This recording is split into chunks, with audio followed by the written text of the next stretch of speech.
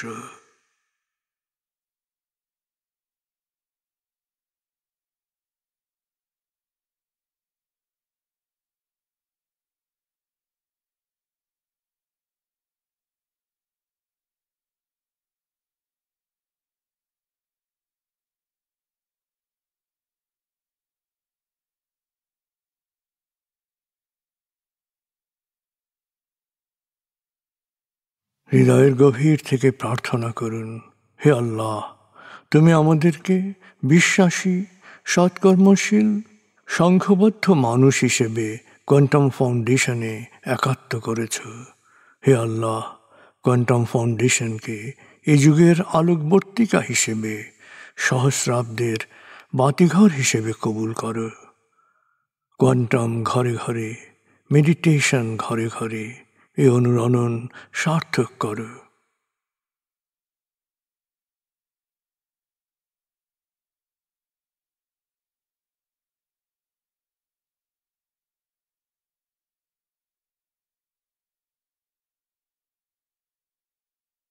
হে আল্লাহ, হে দয়াময়, হে মেহেরবান, কোয়ান্টাম ফাউন্ডেশনের সকল কার্যক্রম, শিক্ষা সেবা, শুদ্ধাচার, রক্তদান, এতিমান, প্রবীণ সেবা, চিকিৎসা সেবা, খতনা, মাতৃমঙ্গল, দাফন, কোয়ান্টাম মেথড কোর্স, এই সমস্ত কার্যক্রমকে সদকায়ে জারিয়া হিসেবে কবুল করো। এই কার্যক্রমে যারা সেবা দিয়েছেন তাদের সবার জীবনকে বরকতময়, প্রশান্তিময় করে দাও।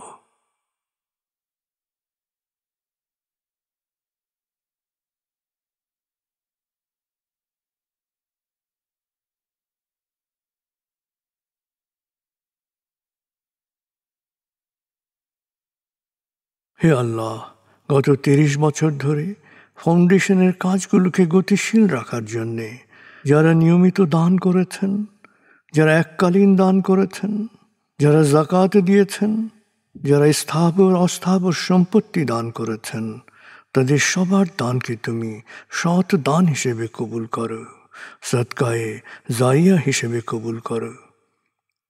তাদের পরিবারে সুখ ও প্রশান্তি দান করো, তাদের ধন সম্পত্তিতে বরকত দান করো।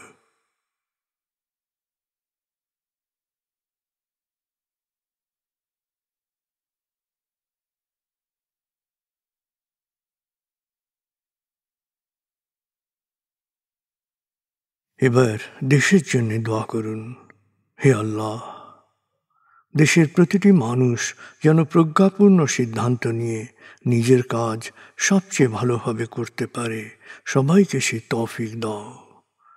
হে আল্লাহ, তুমি আমাদের তোমার বিশেষ অনুগ্রহ ভাজন জাতিতে পরিণত করেছ, অফুরন্ত অনুগ্রহ সম্পদ দিয়েছ, বিশ্বকে বিভিন্ন ক্ষেত্রে নেতৃত্ব দেওয়ার মতো মেধা ও মস্তিষ্ক দিয়েছ। আমরা যেন ভালো মানুষ, ভালো দেশে রূপান্তরিত হতে পারি, আমাদের সেই তৌফিক দাও।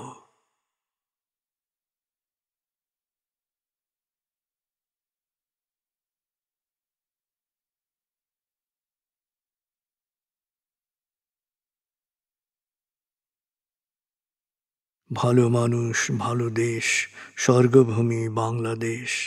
ভালো মানুষ, ভালো দেশ, স্বর্গভূমি বাংলাদেশ। ভালো মানুষ, ভালো দেশ, স্বর্গভূমি বাংলাদেশ। দেশের জন্যে প্রার্থনা করুন।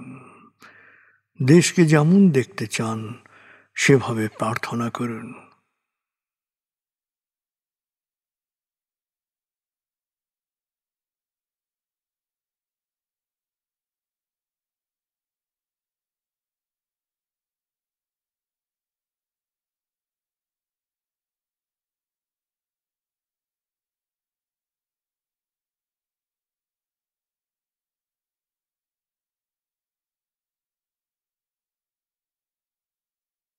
হে আল্লাহ,